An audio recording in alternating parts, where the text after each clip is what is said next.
الحمد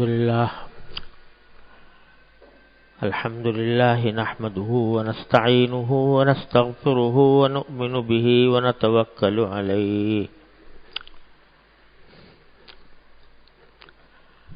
ونعوذ بالله من شرور أنفسنا ومن سيئات أعمالنا من يهده الله فلا مضل له ومن يضلله فلا هادي له وأشهد أن لا إله إلا الله وحده لا شريك له وأشهد أن سيدنا وسندنا ونبينا ومولانا محمدا عبده ورسوله صلى الله تعالى عليه وعلى آله وأصحابه وبارك وسلم تسليما كثيرا أما بعد پچھلے چند ہفتوں میں پہلے سفر اور کچھ بیماری کی وجہ سے اس مجلس میں حاضری نہیں ہو سکی. الحمدللہ اب کچھ طبیعت روبہ صحت ہے تو خیال ہوا کہ اپنے نیک احباب کی برکت سے محروم نہ رہوں، اس لیے اللہ کے نام پر ارادہ کر لیا کہ آج آپ کے پاس حاضری ہو. اگرچہ طبیعت ابھی تک پوری طرح متحمل نہیں ہے، لیکن اللہ جل جلالہ کے فضل و کرم سے پہلے کے مقابلے میں بہت بہتری ہے، اور یہ خیال ہوتا ہے کہ اس مجلس میں چونکہ اللہ کے نیک بندے دین کی طلب لے کر آتے ہیں تو ان کی برکت بھی انشاءاللہ میرے شامل حال ہوگی اور دعائیں بھی. اس لیے اللہ کے نام پر حاضری کا ارادہ کر لیا، اور اللہ تعالی سے دعا ہے کہ وہ اس حاضری کو اپنے فضل و کرم سے قبول بھی فرمائیں اور اس کا فائدہ بھی ہم سب کو پہنچا دیں.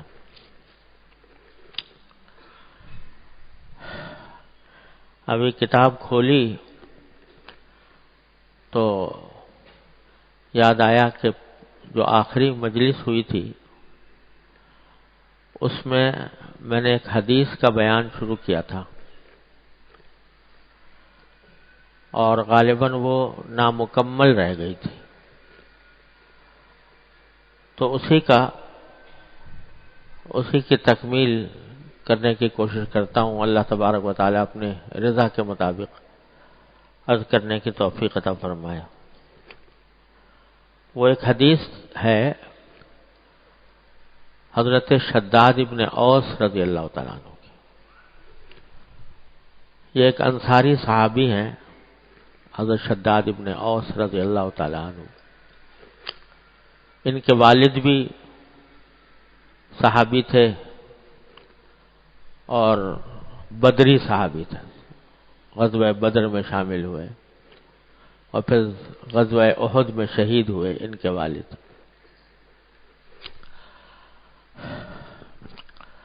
ان سے بہت سی حدیثیں مروی ہیں، اور حضور اقدس سرور دو عالم صلی اللہ علیہ وسلم کے ساتھ ان کے خصوصی تعلق کے اوپر بھی بعض روایتیں شاہد ہیں. یہ جو ہم اکثر و بیشتر پڑھتے ہیں سید الاستغفار، آپ نے سنا ہوگا اللہم انت ربی لا الہ الا انت خلقتنی وانا عبدک ولا عہدک ووعدک ما استطعت اعوذ بک من شر ما صنعت. اس کو سید الاستغفار کہا گیا ہے، یعنی استغفار کے جتنے طریقے ہیں ان میں سب سے اعلیٰ طریقہ یہ ہے. یہ سید الاستغفار انہی صحابی سے مروی ہے، حضرت شداد بن اوس رضی اللہ تعالیٰ.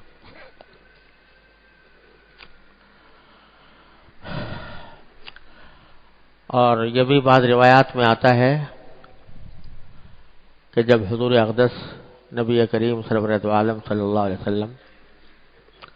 مرض وفات میں تھے، وفات کا وقت قریب تھا، تو یہ نبی کریم سرورت عالم صلی اللہ علیہ وسلم کی خدمت میں حاضر بیٹھے تھے، اور ان کی طبیعت پر نبی کریم سرورت عالم صلی اللہ علیہ وسلم کی بیماری کا اور اس اندیشے کا کہ شاید آپ اب دنیا سے تشریف لے جا رہے ہیں بڑا طبیعت پر اثر تھا. غمگین، آزردہ، رنجیدہ بیٹھے ہوئے تھے، اور ان کے منہ سے یہ نکلا کہ یا رسول اللہ دنیا تنگ معلوم ہوتی ہے. مطلب یہ تھا کہ آپ کی جدائی اور آپ کے دنیا سے تشریف لے جانے کا خیال اتنے درجہ طبیعت پر اس کی وجہ سے رنج و غم ہے کہ ساری دنیا تنگ معلوم ہوتی ہے. تو رسول کریم صلی اللہ علیہ وسلم نے فرمایا کہ تم دیکھو گے کہ شام فتح ہو جائے گا اور بیت المقدس فتح ہو جائے گا، اور تمہیں وہاں پر بھی کام کرنے کی توفیق ہوگی، شام میں اور بیت المقدس میں. یہ سرکار دو عالم صلی اللہ علیہ وسلم نے ان کو بشارت دی. چنانچہ بعد میں یہ چاروں خلفائے راشدین کے زمانے میں زندہ رہے اور بہت سی فتوحات میں حصہ لیا. آخر میں شام ہی کے اندر ان کا بہت زندگی کا بڑا حصہ شام میں گزرا اور وہیں پر وفات بھی ہوئی. تو بڑے درجے کے صحابہ کرام میں سے ہیں، بڑے عبادت گزار مشہور تھے. ان کی یہ حدیث ہے جو میں نے اس دن شروع کی تھی کہ وہ فرماتے ہیں کہ ایک مرتبہ حضور نبی کریم سرورت عالم صلی اللہ علیہ وسلم نے مجھ سے فرمایا کہ اذا رأيت الناس يكتنزون الذهب والفضة فاكنز هؤلاء الكلمات، کہ جب تم لوگوں کو دیکھو کہ سونا چاندی جمع کر رہے ہیں، یعنی اسی فکر میں لگے ہوئے ہیں کہ زیادہ سے زیادہ سونا ملے، زیادہ سے زیادہ چاندی ملے، دولت زیادہ ہو جائے، جب تم لوگوں کو اس حالت میں دیکھو تو تم سونا چاندی جمع کرنے کے بجائے ان کلمات کو جمع کرو جو میں تمہیں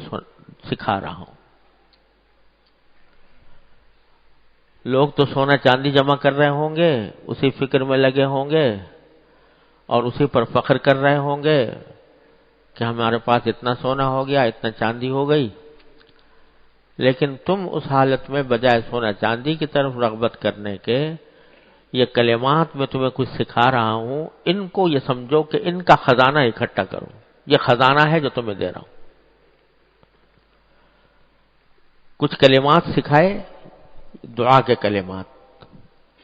اور ان کے بارے میں فرمایا کہ یہ خزانہ ہے جو تمہیں دے رہا ہوں، اس کو جمع کرو. اب آپ اندازہ لگائیے کہ جس چیز کو حضور نبی کریم سرورت عالم صلی اللہ علیہ وسلم خزانہ قرار دے رہے ہیں، کہ سونے چاندی کے خزانے کے مقابلے میں یہ خزانہ بڑا زبردست ہے جو تمہیں دے رہا ہوں، اس کو اپنے پاس محفوظ رکھو۔ تو وہ کچھ دعائی یا کلمات ہیں جو نبی کریم صلی اللہ علیہ وسلم نے سکھائے۔ فرمایا وہ کلمات یہ ہیں کہ اللہم انی اسألوک الثبات فی الامر وعزیمت الرشد واسألوک شکر نعمتک وحسن عبادتک واسألوک لسانا صادقا وقلبا سلیما وخلقا مستقیما واسألوک من خیر ما تعلم وَأَعُوذُ بِكَ مِن شَرِّ مَا تَعْلَمُ إِنَّكَ أَنْتَ عَلَّامُ الْغُيُوبِ۔ یہ کلمات ہیں جو سکھائے حضور نبی کریم سرور عالم صلی اللہ علیہ وسلم نے حضرت شداد ابن اوس کو،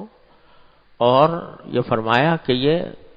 سونے چاندی کے خزانے سے زیادہ بہتر ہے کہ اس خزانے کو جمع کرو۔ کیا دعائیں ہیں؟ پہلی دعا یہ ہے کہ اللہم انی اسألوک الثبات فی الامر، اے اللہ میں آپ سے تمام معاملات میں استقامت چاہتا ہوں، استقامت مانگتا ہوں۔ پہلی چیز جو مانگی اور اس کو خزانہ قرار دیا وہ یہ کہ میں آپ سے مانگتا ہوں استقامت، یعنی جو بھی اچھا کام ہو،